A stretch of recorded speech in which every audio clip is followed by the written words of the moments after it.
Saúdos, amados irmãos e caros ouvintes da Palavra de Deus, com a gloriosa e santa paz do Senhor Jesus Cristo. Vamos então aqui agora para a segunda parte dos argumentos utilizados na defesa dos falsos profetas. Portanto, vamos refutar mais argumentos que são usados ou utilizados em defesa dos falsos profetas. Ninguém saia do seu lugar. Amém? Glória a Deus. Vamos então a isto. Vamos aqui limpar aqui. Ok. Mais um argumento. Quem querer diga glória. Primeiro. Não toqueis nos meus ungidos. Primeiro argumento. Segundo argumento.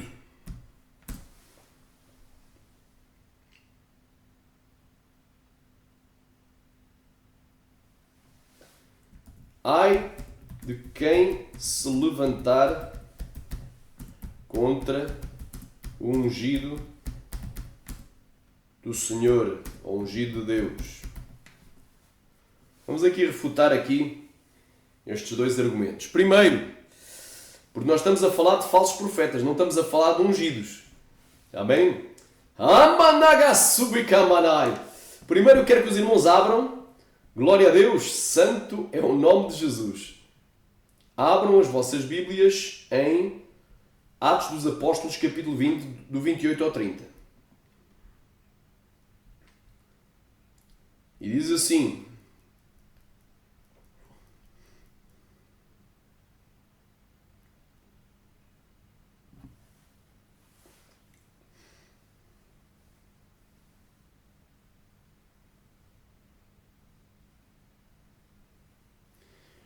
vamos ler o contexto. O apóstolo Paulo diz assim: portanto, no dia de hoje vos protesto que estou limpo do sangue de todos, porque nunca deixei de vos anunciar todo o conselho de Deus. Então é importante conhecer todo o conselho, ou seja, toda a doutrina divina, todo o mandamento, toda a lei, toda a regra, todo o estatuto, glória a Deus, toda a instrução divina para a igreja. Glória a Deus, não é pegar só numa parte. Deus só quer o coração. Muitos dizem, Deus só quer o coração. Irmão, Deus também quer o coração, mas Deus não quer só o coração. O coração é algo que tu não vês. Tu vês o corpo, não vês o coração, que está por dentro. E o coração é o símbolo da alma. É uma palavra... Perdão. É uma palavra figurada, não é? Neste caso, coração, não é o órgão que bombeia sangue, mas sim a tua alma. Não é? Deus também quer a tua alma, mas Deus quer o teu corpo. Porque a Bíblia diz, e o mesmo Deus de paz vos santifica em tudo. E todo o vosso espírito, alma e corpo sejam plenamente conservados e irrepreensíveis para a vinda de nosso Senhor Jesus Cristo. 1 Tessalonicenses 5:23. Então, é importante anunciar tudo. Não omitas nenhuma palavra. Jeremias 26:2. Buscai no livro do Senhor e vede. Nenhuma destas coisas falhará e nenhuma delas faltará. Aleluia. Está lá em Isaías 34:16 ou 34:26. Por aí. É importante tudo. De Gênesis a Apocalipse, justo também disse, nem só de pão está escrito, nem só de pão viverá o homem, mas de toda a palavra que sai da boca de Deus, ou seja, que é inspirada por Deus. Quem queria diga glória. Então é importante. Agora vamos ver aqui, estamos a falar sobre falsos profetas. Não é? Será que o falso profeta é ungido de Deus? Glória a Deus. Quem queria diga glória. Olha aí, o que é que diz aqui? Olhai por vós mesmos, é um mandamento do apóstolo Paulo, para a igreja que estava ali em Éfeso e para toda a igreja de Cristo, porque não? E por vós, ou seja, tem cuidado de ti mesmo e da doutrina, por outras palavras. Persevera nestas coisas, porque fazendo assim salvarás tanto a ti mesmo como aqueles que te ouvem. 1 de Timóteo 4:16. Quem queria diga glória. Então, olhai pois por vós. Então nós temos que olhar por nós mesmos. Aquele que está de pé, cuide que não cai. E por todo o rebanho sobre que o Espírito Santo vos constituiu bispos. Então o Espírito Santo nos ungiu para quê? Para apacentarmos o rebanho. Quem queria diga glória. Que Ele resgatou com o seu próprio sangue. Para apacentarmos a igreja de Deus que Ele resgatou com o seu próprio sangue. Então, o Espírito Santo nos ungiu para exercermos o episcopado. Ou seja, o bispado. O que é um bispo? É um supervisor. É aquele que vê, aquele que observa. Aquele que... Aleluia! Aquele que está atento, aquele que defende o rebanho dos lobos, aleluia! para apacentar a igreja de Deus, levar o pasto, o alimento às ovelhas. Alamas, que ele resgatou com o seu próprio sangue. Porque eu sei isto, que depois da minha partida entrarão no meio de vós lobos cruéis e que não pouparão o rebanho. Aleluia. Aleluia. Lobos cruéis. Não toqueis nos meus ungidos. Quer dizer, é um lobo cruel. Não é? Mas as pessoas dizem, mas ele mesmo diz, eu sou ungido de Deus, eu sou escolhido de Deus. Ela mesma diz, eu sou ungida de Deus, sou escolhida de Deus. Está-te enganando. São lobos cruéis. Não é? Jesus falou de lobos devoradores em Mateus 7, do 15 ao 23, conforme a última postagem. E agora aqui estamos a falar de lobos cruéis, que não pouparão o rebanho, vão destruir o rebanho, eles vão assassinar. Já sabes o resto? Não é? Porque há palavras que eu não posso dizer aqui no YouTube. As almas, eles vão destruir o rebanho, e que dentre vós mesmos se levantarão homens que falarão coisas perversas para atrair os discípulos após si. Então quer dizer que há dois tipos de falsos profetas, não é? De lobos. Há aqueles que vão entrar no meio cristão, mas nunca foram totalmente libertos, nunca foram totalmente convertidos, eram convencidos e não convertidos. Aleluia. Creram num falso evangelho e introduziram eles mesmos um falso evangelho no meio das congregações. São aqueles que vieram de fora, é aqueles que mentiam quando eram do mundo e agora mentem sendo evangélicos. Aqueles que roubavam, furtavam quando era do mundo e agora furtam e roubam dentro do meio evangélico. Era aqueles, glória a Deus, aqueles que adulteravam, tinham amante quando era do mundo e agora têm amante sendo evangélico. É Andorama Shodokova Nagasaya. É aqueles que enganavam quando era do mundo, eram estelionatários e agora são estelionatários da fé. Então entrarão no meio de vós lobos cruéis. Se vão entrar é porque não eram crentes, nunca foram. Ou se eram cristãos por metade, nunca foram totalmente libertos. Era só da boca para fora, mas o seu coração estava longe de Deus. E que dentre vós mesmos se levantarão homens que falarão coisas perversas para atrair os discípulos após si. O que é que diz aqui a palavra? Que mesmo gente que começou bem está acabando mal. Começou como sendo um discípulo, um aluno de Cristo. Aceitou Jesus genuinamente, mas se desviou de tal maneira que foi transformado num lobo. Quem sabe Deus o escolheu ao início, mas agora acabou. Saiu dele o Espírito Santo, agora que Espírito opera nele? Demónios. Porquê? Porque ele mesmo deu lugar ao diabo, ele mesmo está fazendo consciente. Está destruindo os demais irmãos, está destruindo as ovelhas. É um lobo cruel. Então, Deus não unge ninguém para mentir. Deus não unge ninguém para roubar, para enganar, para matar, para adulterar, para trair. Amém? Ora, pandogou barabachaya. Eles vêm com aquela argumentação.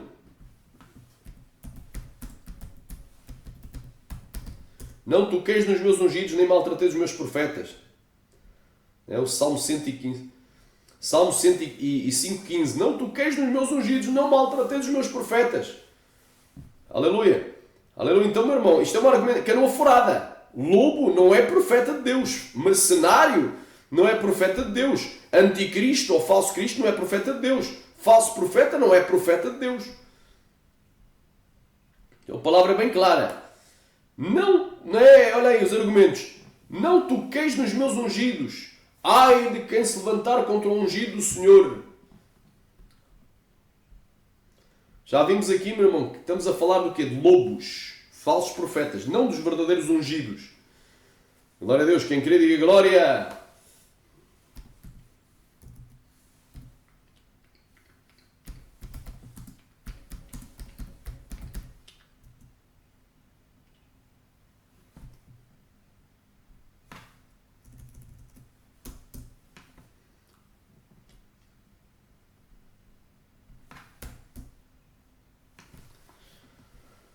Glória a Deus, amém? Porque Davi disse, o Senhor me guarde que eu faça tal coisa ao meu Senhor, ao ungido do Senhor, estendendo-eu a mão contra ele, pois é ungido do Senhor. Amém? Então Davi tinha nas mãos Saul. Poderia ter matado Saul, mas não o fez. Glória a Deus. E ali, quando diz não toqueis nos meus ungidos e não maltrateis os meus profetas, fala de literalmente fazer algo fisicamente. Não de repreender o pecado. Aleluia. Glória a Deus dos ungidos, porque o ungido pode cair como Davi, mas Davi, agora repara, Davi não era ungido, era. Saúl era ungido, era. E este contexto aqui, não toqueis nos meus ungidos nem maltrateis os meus fezes, é não bater, não agredir e não levá-los a óbito. É algo físico, não é algo moral, porque quando Davi adulterou, não é? Natan, no conceito de hoje do tocar, tocou nele, sendo ele ungido, porque ele estava em pecado, foi repreendido por Natan. Então isso não é tocar.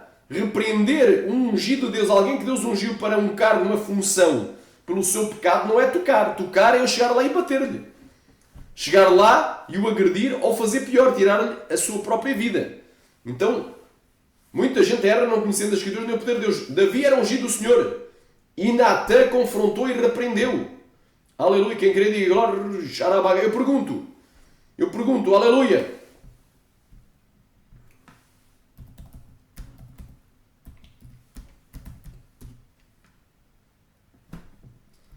Olha aí, vamos aqui.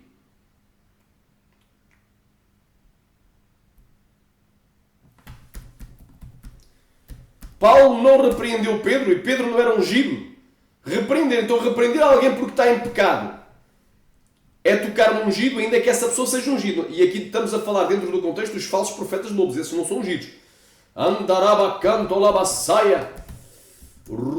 Alabalai, andagueira, managueira. Rocamacho de condolo gondolo gol.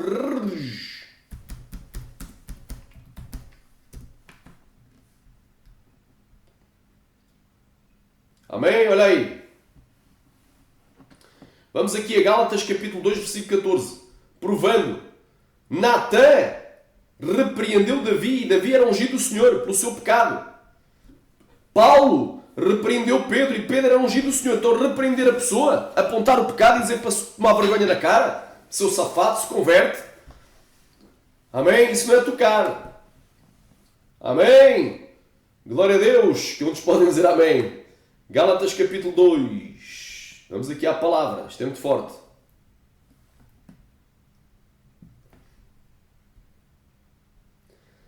Gálatas capítulo 2. Aleluia. Glória a Deus.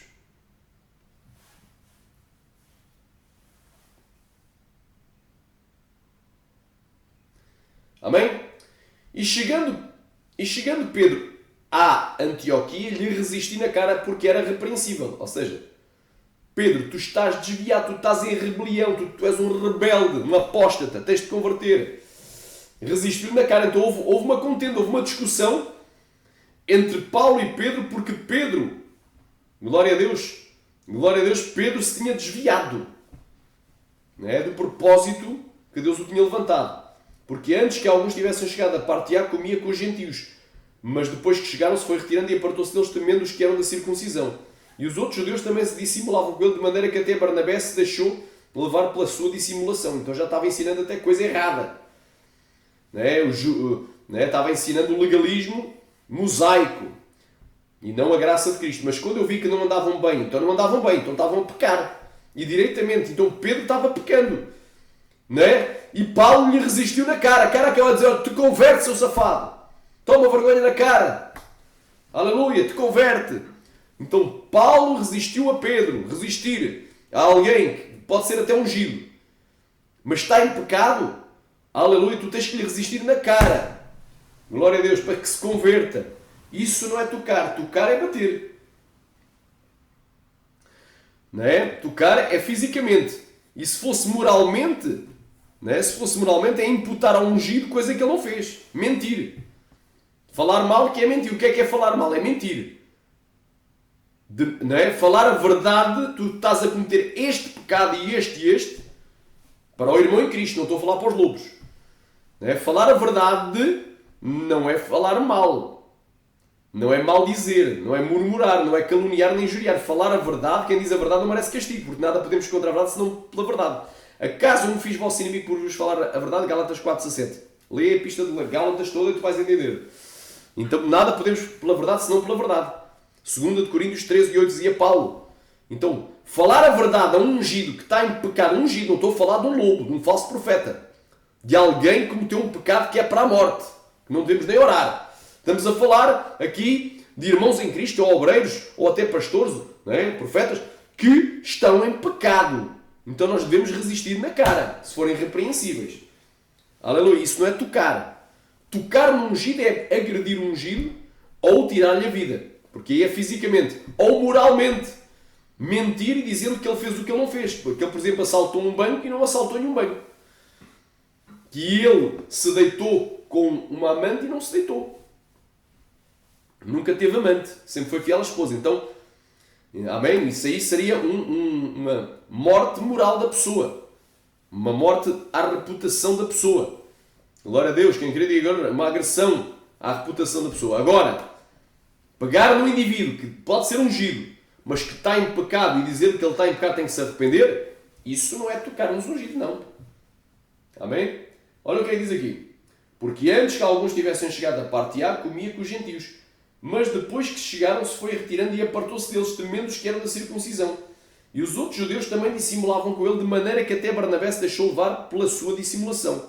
Mas quando vi que não andavam bem e diretamente conforme a verdade do Evangelho, então, se não andavam bem nem retos, estavam o quê? Num caminho torto. E andavam mal, andavam em pecado, fazendo coisas erradas, ensinando coisas erradas. Disse a Pedro, Paulo disse a Pedro na presença de todos, então repreendeu na presença de todos. Não repreendeu em privado, foi na presença de todos. Se tu, sendo judeu, vives como os gentios e não como os judeus, porque obrigas os gentios a viverem como judeus. Aleluia. Então é bem claro. Nós somos judeus por natureza e não pecadores entre os gentios, sabendo que o homem não é justificado pelas obras da lei, mas pela fé em Jesus Cristo. Temos também crido em Jesus Cristo para sermos justificados pela fé em Cristo e não pelas obras da lei, porque pelas obras da lei nenhuma carne seria justificada. Pois se nós que procuramos ser justificados em Cristo, nós também somos achados pecadores, é por onde Cristo ministro de pecado de maneira nenhuma. Porque se torna a edificar aquilo que destruiu, ou seja, a lei de Moisés, constitui-me a mim como transgressor, ou seja, eu reedifiquei novamente os rituais, a circuncisão, não é? A guarda obrigatória do sábado e muitas outras coisas, festas judaicas. Eu constituo-me em mim transgressor, porque eu pela lei estou morto para a lei para viver para Deus. Já estou crucificado com Cristo e vivo não mais eu, mas Cristo vive em mim. E a vida que agora vivo na carne, vivo com a fé no Filho de Deus, o qual me amou e se entregou a si mesmo para mim. Não aniquilo a graça a Deus, porque se a justiça provém da lei, segue-se que Cristo morreu em vão, de balde em vão. Então, Pedro já estava ensinando outra vez o judaísmo. A lei de Moisés estava fazendo uma mistura, uma salada, misturando o santo com o profano. Então já estava levando o povo a pecar. Aleluia, quem queria diga glória. Se tornou repreensível, desprezível. Teve de ser repreendido na cara. Isso não é tocar nos ungidos. Então será que Natan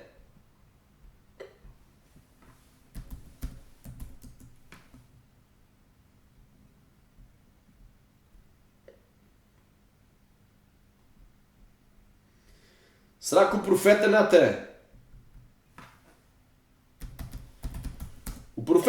quando repreendeu a Davi, que era ungido do Senhor, ele tocou no ungido? Não. Então repreender alguém porque está em pecado, ainda que seja ungido de Deus, ainda que seja o servo de Deus que está em pecado, isso não é tocar no ungido, meu irmão. Tocar no ungido, ao meu ver, há duas maneiras de tocar no ungido. Tocar no ungido pode ser tocar na integridade física dele, agredindo, tocar na vida dele, tirando-lhe a própria vida, ou tocar na reputação dele na moral, mentindo, dizendo coisas que não são, caluniando, murmurando, maldizendo, falando mal. O que é falar mal? Falar mal não é verdade. Se tal profeta que é falso está a beber e está com amante, eu devo denunciar à igreja o que ele está fazendo, para que a gente conheça essa árvore pelo fruto. É falso profeta. Isto aqui não é falar mal, é verdade. E se o meu irmão em Cristo, um pastor, que eu saiba, está em pecado, eu vou até ele, ao telefone para ele e repreendo sobre si na cara. Tu estás em pecado. Isso não é tocar nos ungidos. Amém? Então o povo não sabe nem o que é tocar no ungido.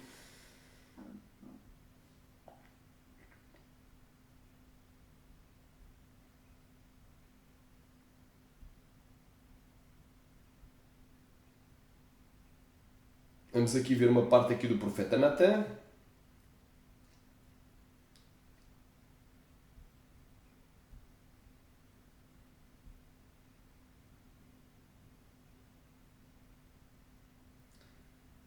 Amém? O profeta Natan, meu irmão, foi falar com Davi.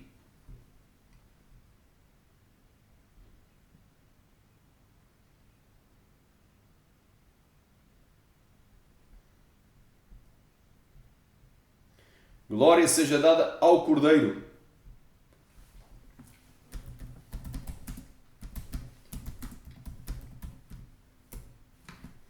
O profeta Natan repreende Davi. Amém. Olha aí.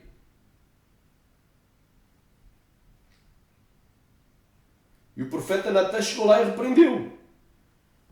O Senhor mandou o profeta Natan contar esta história a Davi. Havia 2 homens numa cidade. Um deles era bastante rico, possuindo rebanhos de cordeiros e manadas de vacas. E o outro, porque fala que Davi viu uma mulher se banhando no rio, da varanda da sua casa e do terraço. Em vez de ir para a guerra, ficou na carne. Em vez de jejuar e ir para a batalha, não. E diz que ele viu que ela era formosa e mandou trazê-la e se deitou com ela. Então adulterou com ela. E depois, como se isso não bastasse, mandou que o seu esposo fosse colocado na frente da maior batalha e que os exércitos de Israel se retirassem para que ele morresse na batalha. Então conspirou, foi o autor moral, não é, da morte de Urias, e foi adúltero com essa mulher Batseba. E depois da morte de Urias, trouxe essa mulher para si, glória a Deus, para ele e a tomou por esposa. E ela engravidou e deu à luz o seu primogénito. Né? E agora a sentença veio. Então, Natan não teve medo. Natan foi lá e foi profetizar contra Davi. Olha aí. Havia 2. Então não toqueis nos meus ungidos. Não podemos tocar nos ungidos. É os argumentos que os falsos profetas usam. Não toqueis nos ungidos. Ai de quem se levantar contra o ungido do Senhor. Já vemos que os falsos profetas nem sequer são ungidos de Deus. São lobos cruéis, como diz a palavra. Amém? Então o povo tem que ter discernimento, entendimento bíblico. Conhecimento e discernimento, olha aí. Havia 2 homens numa cidade. Um deles era bastante rico, possuindo rebanhos e cordeiros e manadas de vacas. O outro, muito pobre, tinha ainda uma pequena ovelha que conseguira comprar e criar em sua casa. Crescera com os seus próprios filhos. Muitas vezes tirara alimento do seu prato para lhe dar. Dera-lhe a beber do seu copo. Dormira no seu regaço como uma filha. Certo dia chegou à casa do rico um hóspede. Em vez de matar um cordeiro do seu rebanho para o jantar do viajante, foi buscar a ovelha do pobre, assou-a e a serviu ao convidado. E Davi ficou furioso ao ouvir aquilo, porque era uma injustiça. Não é? Ele pensou que isto era apenas uma história, uma injustiça. E ele disse: tão certo como vive o Senhor, que quem quer que tenha feito uma coisa destas deve morrer. Deverá pagar 4 ovelhas pela que roubou e por não ter tido misericórdia. Então Davi ficou irado, furioso, porque realmente seria uma grande injustiça. Isto era apenas uma comparação, uma história, uma narrativa. Anda caia. E olha o que é que disse Natan: tu és esse homem, tu és esse homem. Natan tocou no ungido ou não tocou? Não. Bateu-lhe, agrediu, tirou-lhe a vida? Não. Acabou com a reputação dele, dizendo coisas que ele não fez? Não, disse coisas que ele fez. Amém? Halamanda Gaia Somanéria.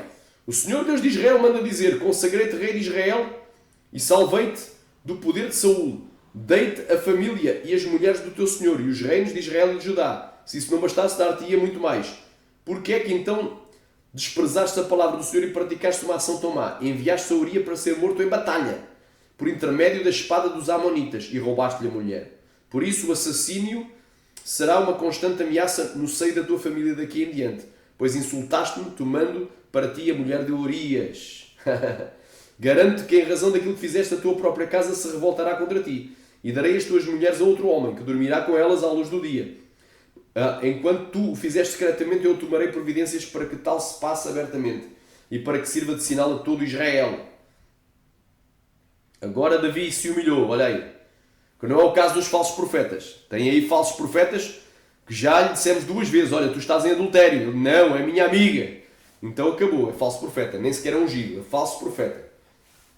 Olha aí, ripa la massa maia. Olha o que é que Davi fez: pequei contra o Senhor. Confessou Davi a Natan, e este respondeu: sim, mas o Senhor perdoou-te.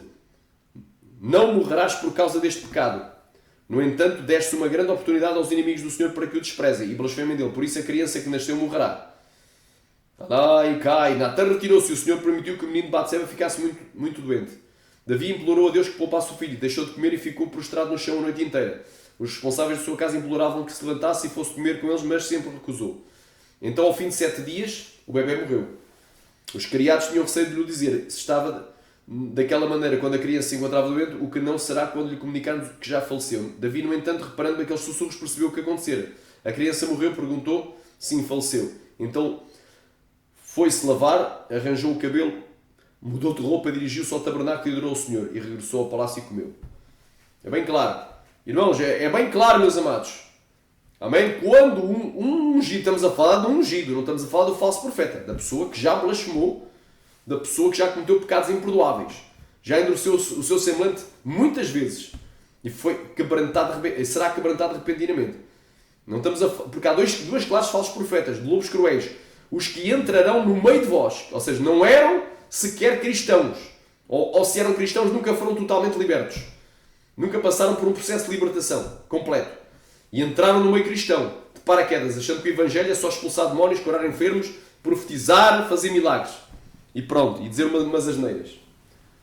Evangelho é dar fruto, obediência, quero e não sacrifícios. Ninguém vai ser salvo por dons, a pessoa vai ser salvo pelo fruto. Então, os falsos profetas, é os que vêm de fora, lobos cruéis, que nunca se converteram genuinamente de todo o coração. Foi uma conversão por metade, nunca foram totalmente libertos. E há aqueles que eram discípulos de Jesus, mas que se desviaram de tal maneira que se transformaram em lobos cruéis. E a Bíblia não manda orar por lobos. Então, eu pergunto, Natan tocou no ungido? Este era ungido, este sim era ungido. Davi era ungido. Não. Natan repreendeu na cara. Tu és esse homem. Ou seja, és digno de morte.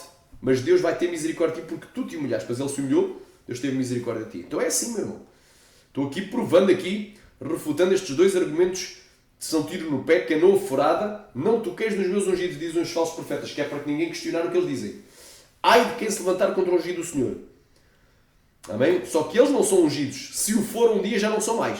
A unção já sumiu. Agora está cheia de capetas. Aleluia. Então está aqui uma palavra para abrir os olhos espirituais.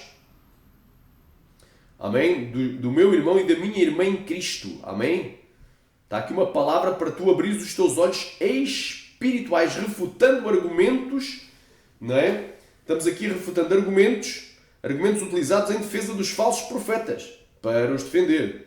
Estamos aqui na segunda parte, destruindo esses argumentos. Amém? Então, até que o Senhor falou, esta é a segunda parte, tu que não aceitaste Jesus, aceita hoje. Tu que estás desviado, reconcilia hoje. Amém? Jesus te ama e quer te salvar. Até que o Senhor falou. Estamos aqui com a segunda parte deste estudo e vai haver mais partes, argumentos utilizados em defesa dos falsos profetas.